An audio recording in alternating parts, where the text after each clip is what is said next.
Now we can talk about camera movement. Talk especially about the cinematographic movements. The same way, when we create a realistic render, we use composition rules to be able to make it right, okay? And the best composition. Composition that will please most of the people that see that image, that will for sure.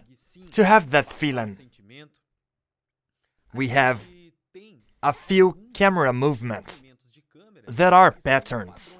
And these movements we see every day. If you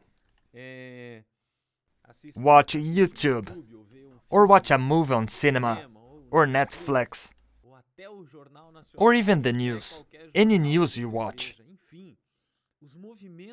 the camera movements of real life exist and are applied. So what's the difference between having an animation that really you look and say, whoa, this animation has cinematographic movements? Well, it looks like a footage, while we, on the other hand, we see so many animations that are silly animations. The same way that we have silly renders, we also have silly animations. Silly in realism quality, illumination, shader, frame, and everything. But also silly regarding to the camera movement. Why is that? Because they don't follow the cinematographic camera rules. And this way, we notice that straight away and say, well, what a weird thing.